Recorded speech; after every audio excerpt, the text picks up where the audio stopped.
Hello children, நம்ம உணவு அப்படிங்கிற லெசன்ல நெக்ஸ்ட் நம்ம பார்க்க போற டாபிக் ஒரு நாளுக்கான உணவு. ஒரு நாளின் குறிப்பிட்ட நேரங்களில் நாம் உட்கொள்ளும் உணவே ஒரு நாளுக்கான உணவு. நம்ம ஒரு நாள்ல ஒரு குறிப்பிட்ட நேரங்கள்ல சாப்பிடுறோம் இல்லையா? எப்பெல்லாம் நம்ம சாப்பிடுவோம்? காலை, மதியம், இரவு அப்படிங்கிற ஒரு குறிப்பிட்ட நேரங்கள்ல தான் நம்ம சாப்பிடுறோம். காலை உணவு நம்ம என்ன சொல்றோம்? பிரேக்ஃபாஸ்ட் அப்படின்னு சொல்றோம். மதிய உணவு லஞ்ச், இரவு உணவு டின்னர். நாம் ஒவ்வொரு நாளும் காலை, மதியம் மற்றும் இரவு என 3 வேளைகளில் உணவை உட்கொள்கிறோம். நம்ம 3 வேளையில நம்ம முக்கியமா உணவை சாப்பிடுறோம். மாதிரி காலை உணவு நமக்கு ரொம்ப முக்கியம். ஏன்னா நம்ம முதல் நாள் நைட்டு 8-8:30 மணிக்கு சாப்பிட்டுருப்போம். அடுத்த நாள் காலையில 8 மணிக்கு தான் நம்ம சாப்பிடுறோம். இப்ப இடைப்பட்ட வேளையில நம்ம என்ன பண்றோம்? ஒரு 10-12 மணி நேரம் சாப்பிடாமலே இருக்கிறோம். அத பிரேக் பண்ற மாதிரி காலையில சாப்பிடறதுனாலதான் அதுக்கு பிரேக்ஃபாஸ்ட் பேரு. அதனால நம்ம என்ன செய்யணும்? காலை உணவை கட்டாயமா எடுத்துக்கணும். காலை உணவு சத்துள்ள உணவாகவும் சாப்பிடணும்.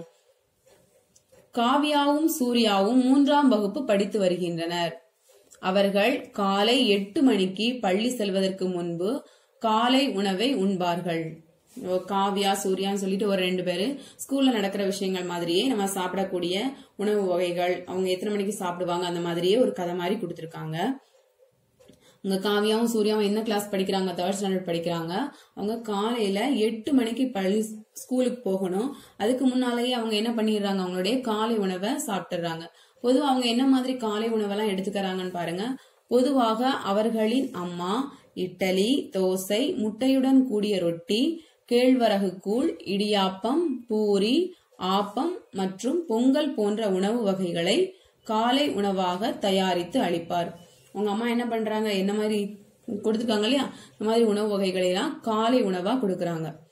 அடுத்து சிந்தியுங்கள். நீங்கள் வழக்கமாக காலை உணவாக என்ன உண்கிறீர்கள்? நீங்களும் என்ன மாதிரி உணவெல்லாம் காலை உணவா எடுத்துக்கிறீங்க? உங்களுக்கே தெரியும். அடுத்து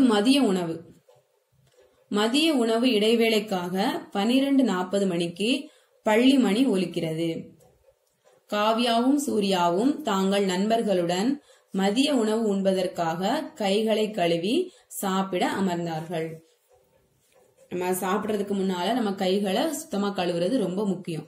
கைகளை நிறைய கிருமிகள் இருக்கும். அதனால நம்ம ஒவ்வொரு முறையும் சாப்பிடுறதுக்கு முன்னால கைகளை சுத்தமா கழுவணும்.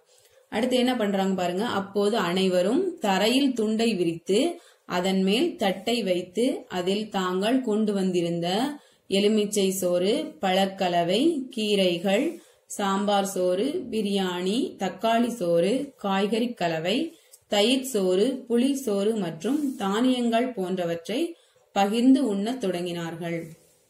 தரையில துண்டை விரிச்சு சாப்பிடுறாங்க. அவங்களுடைய ஃப்ரெண்ட்ஸ் எல்லாரும் என்ன பண்றாங்க? மொத்தமா இருந்து சாப்பிடுறாங்க. அவங்க சாப்பிடறதுக்கு முன்னால அவங்க சாப்பிடுற தட்டுக்கீழ என்ன விரிச்சிருக்காங்க? துண்டு விரிச்சிருக்காங்க இல்லையா? உணவை சிந்தாம சாப்பிடுறதுக்காக துண்டு விரிச்சு அதை மேல தட்டு வச்சு சாப்பிடுறாங்க. அதோட மட்டும் இல்லாம அவங்க கொண்டு வந்த உணவுகளை ஒருத்தருக்கு ஒருத்தர் ஷேர் பண்ணியும் சாப்பிடுறாங்க.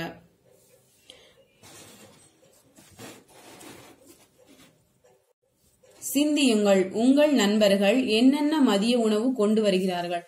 உங்க ஃப்ரெண்ட்ஸ் என்ன மாதிரி மதிய உணவுலாம் கொண்டு வராங்கன்னு உங்களுக்கு தெரியும் இல்லையா?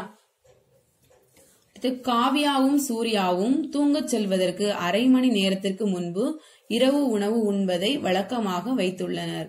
அவர்கள் சப்பாத்தி, பால், பழங்கள் மற்றும் சில நாள்களில் இட்லி, தோசை அல்லது சோறு போன்றவற்றை உண்பர்.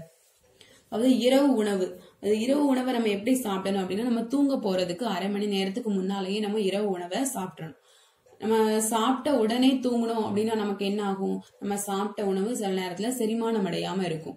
அதனால நம்மளுக்கு நிறைய பிரச்சனைகள் வரும்.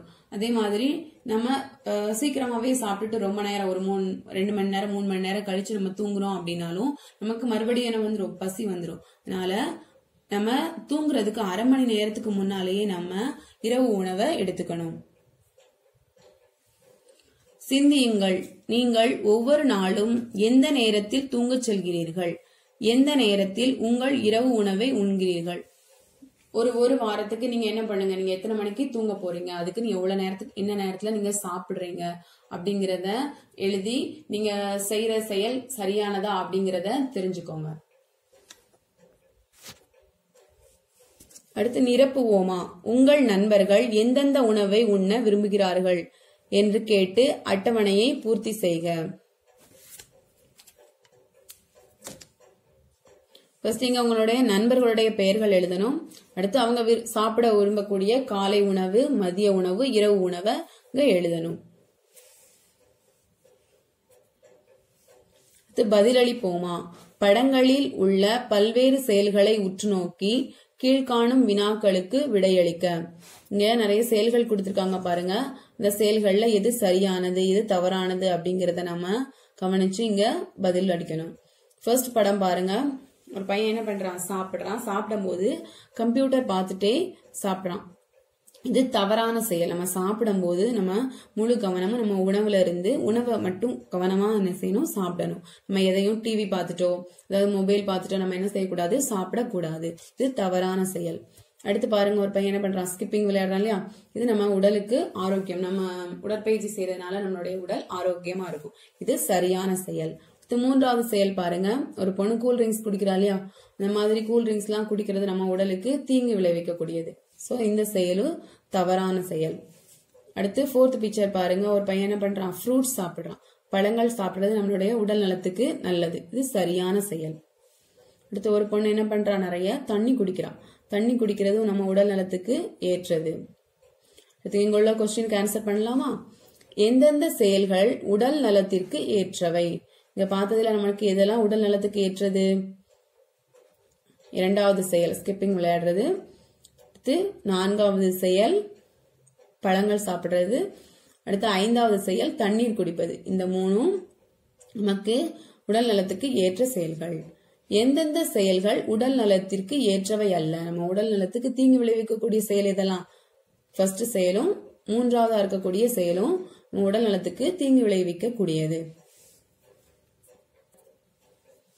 ஒவ்வொரு முறையும் சாப்பிடுவதற்கு முன் குறைந்தது 20 வினாடிகள் உங்கள் கைகளை கழுவுவதற்கு நீங்கள் செலவிட வேண்டும். ஒவ்வொரு முறை சாப்பிடுறதுக்கு முன்னாலேயும் நம்மளுடைய கைகளை எவ்வளவு நிமிஷம் கை கழுவணும், 20 வினாடிகள் நம்ம கைகளை சுத்தமா கழுவணும். இதற்கு பிறந்த நாள் வாழ்த்துக்கள் பாடலை 2 முறை பாடும் நேரம் சரியானதாக இருக்கும். இதனை நீங்கள் கை கழுவும் போது முயற்சித்து பாருங்களேன். ஹாப்பி பர்த்டே டு யூ சொல்றேன் இல்லையா, அதை 2 தடவை சொல்ற டைம் தான் நம்ம 20 செகண்ட் நம்ம கை கழுவக்கூடிய நேரம். நீங்க வீட்டுல இனிமே கை கழுவும் போது அந்த பிறந்தநாள் வாழ்த்து பாடலை 2 தடவை பாடிக்கிட்டே கை கழுவுங்க. Okay children, thank you.